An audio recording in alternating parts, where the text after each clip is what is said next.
Spencer Rattler will start the final preseason game for your New Orleans Saints. You have to imagine this is a situation where Spencer Rattler's the leader in the clubhouse. He's going to get one more opportunity, and as long as he doesn't fall off a cliff in the game, he's going to be your starting quarterback, certainly at the beginning of the season.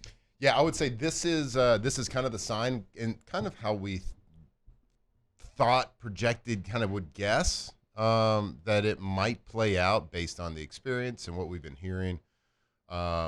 Is that so Spencer Rattler's going to get the start in the third preseason game. If he doesn't go and fall on his face, it doesn't really matter to me. Like this is how I envision it happening. Like if he goes out and throws for 100, 120 yards in his allotted time, good completion percentage, doesn't turn the ball over 2 or 3 times, runs the offense looks functional, it looks really good. Maybe not really good. It looks like it's functioning, staying on time, nothing terrible happening. That is his fault.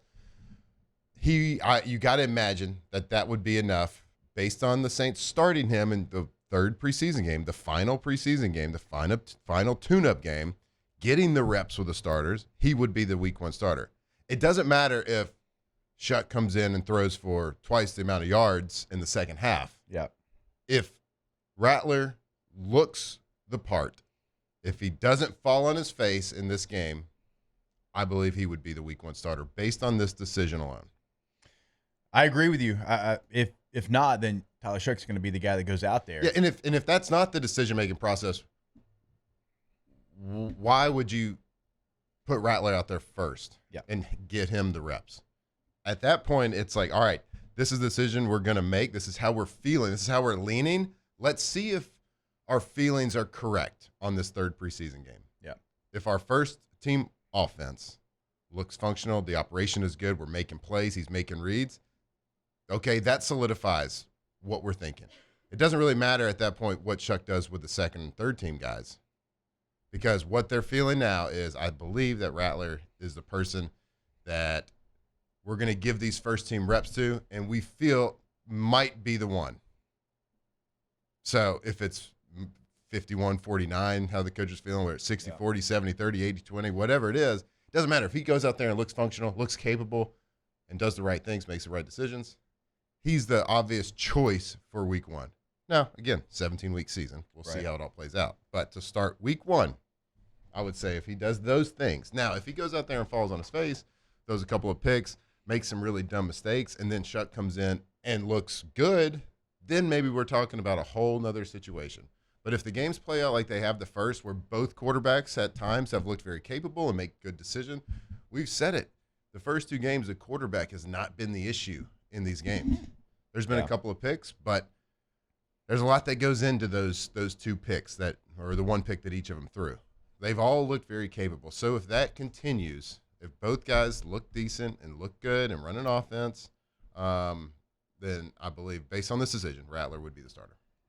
So I think this one is important to note because you've had multiple guys start here in the preseason, but I think it's of note that Moore did say the plan is to play as many starters as they can against the Broncos. So some players like Eric McCoy, maybe AK, that have not played in the preseason yet, get an opportunity to go out there. And so like Matt was just laying out there, if you're going to, for the first time this preseason, have some of those guys out there, and Spencer's the guy that you want to have out there with them, that's a big telltale sign. Yeah, if you're not leaning that way, those are wasted reps. If you're not leaning that way. If an organization really was trying to push for Shuck to be the guy, then it's a waste of those crucial reps from a unit that hasn't been together with live bullets coming at them all preseason, completely together at least. Now, from a receiver standpoint, I know they've been out there, but from an entire unit standpoint, ultra important. I know there's a lot of other teams out there that don't play starters. Yeah. They don't play everybody, but those are solidified teams. Those are teams with chemistry. Those are teams that are looking to make deep playoff runs and have Super Bowl aspirations. Realistically, we're not in that situation. You got to put your guys out there and play. So here's a couple quotes from Saints coach, Kellen Moore, who, look, they said a couple days ago that they weren't going to name a starter until after this game. But he said, I think our whole goal at the beginning was not to put a timeline on this thing. When it's ready, and we go. We've got patience on our side, and we'll be just fine. He said, we are not going to be one of those college teams that walks the guy out there the first play, and you guys get to know who the starter is at that moment. Don't worry about that. So it's got to happen after this game. And I'm not just talking about for us to sit here and talk about it. I'm talking about for that locker room. That locker room needs to say, okay, Rat's our guy. Even if it was Chuck. They need to be able to be like, hey, this is going to be the guy that leads us out of the tunnel. This is going to be a guy that's a captain on this team probably, because if Spencer Rattler wins a job, he's probably going to have a C on his jersey. They need to know that, because that is, at least for me, being somebody that did not play quarterback, I would want to know who is our guy, who is the voice in the huddle. We need to be with that guy. That guy needs to be in front of the meeting. He needs to be leading the protection meeting. If he's going to be our guy, let's go over our cadence one more time. Let's have a cadence meeting. And that might sound like, well, you're in the pros. Why are you doing that? Because his is different than Tyler Shuck's, right? And now that we got everybody together, hey, let's have that meeting. It's quick. It's 7 minutes. Give me 7 minutes. All those things to me, and I don't know how you feel because you were the guy leading those meetings. That stuff's important to me, because everybody does it a little bit differently, and you want to be on the same page as much as you possibly can when you're playing in the National Football League. Yeah, and I think as the Saints fan base needs to kind of be realistic about everything too. From top to bottom, I think they understand the assignment right now. Yeah, they're 2 deep rosters, not the best. Yeah. Okay, so it's a long season. This is 17 weeks. It's going to be a long. We're going to see both quarterbacks play. Realistically, we might see both guys start. I don't know what's going to happen, but if you just look at it, unless, and it might not even be completely the quarterback's fault, but if a team gets into a 3, 4, 5 game losing streak, they're going to try things. They're going to try different things. So if Spencer starts and that happens, you might see Shuck. If Shuck starts and that happens, you might see Rattler. And it might not be completely kind of like last year. Spencer Rattler was put in a really tough situation. Yeah. How many quarterbacks are going to be successful in the situation that he was put in last year with the Saints? But as a coach, you have to just keep throwing things at the wall to see if it works. So I think we will. I mean, you have to be realistic and say you're going to see both of these quarterbacks play, and hopefully, at the end of the season, 100% without a shadow of a doubt that you either got a guy or you don't got a guy. Right. Because at least you know. Yeah. And the worst thing that can happen in any part of life is indecision. And it's the fear of the unknown. You have to end this season, no matter what. No matter if you win 0 games or 12 games or anywhere in between. You have to know without a shadow of a doubt what you're doing at the quarterback position. Real quick before we take a break, speak on the fact that Tyler Shuck is a second-round pick.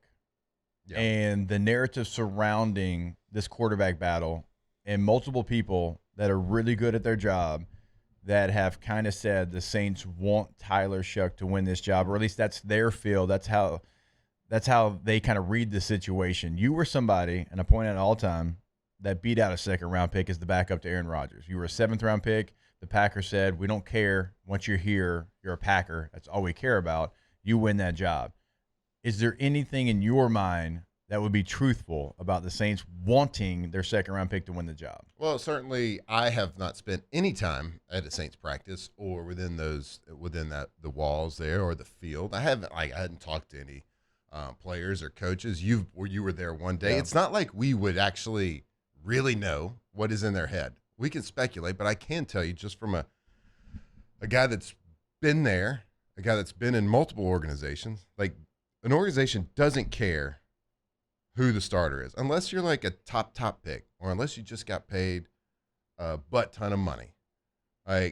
Unless that's happening, and you're by default, you have to start just because of the investment. A second-round pick to an NFL organization is an investment in a draft pick, sure, but it's not this huge capital investment to where you have to. We're definitely going to push him in there to play, blah blah blah. Yeah, guys, Isaiah Foskey was a second-round pick. So they drafted a guy. What was the overall? What was the pick overall? I can't remember. 40 for Shuck. 40th pick. They used the 40th pick to draft a quarterback, to have a potential starting quarterback.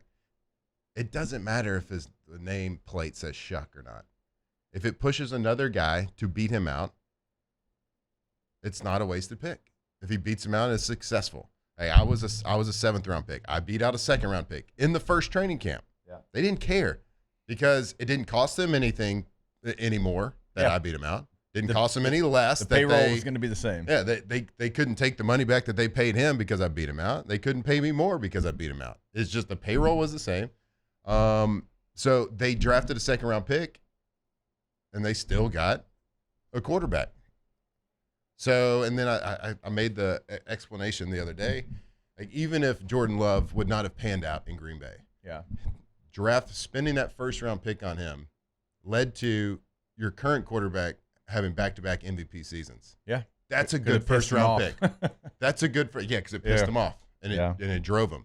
Like it ended up being a really good 1st round pick. And okay, so he has panned out. But even if it didn't, I know they didn't win the Super Bowl those years. Yeah. They could have, like you get 2 MVP seasons because you made that pick. Like, so whatever, it doesn't matter what the nameplate says. Yeah. Like as long as you're getting a guy, and if somebody beats him out, great. Yeah. It doesn't matter. So like to say like an organization is like wanting somebody kind of makes me hesitate. It kind of blows my mind that people would think that unless it is being told that. I'll give you I know we got to go break. A quick example.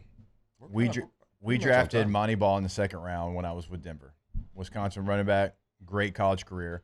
We signed C.J. Anderson as an undrafted free agent out of Cal. By the end of that training camp, C.J. Anderson had moved ahead of Monty Ball on the depth chart. Undrafted free agent. Yeah. 2nd round pick. Yeah. Because C.J. kept making a play after a play after a play after a play, and he was behind Noshawn. He was the 2. Right, Noshawn got hurt, and here comes C.J. Anderson. So, sure, like they want it to work out, but they're not going to sacrifice the greater good of their team just because of where you were drafted. Yeah, for sure. Noshawn Moreno, owner of the greatest tier I've ever seen. Greatest tier. Like, I mean, that thing was fat. If it came out today, people would think it was AI. It's true. 100%. Probably so.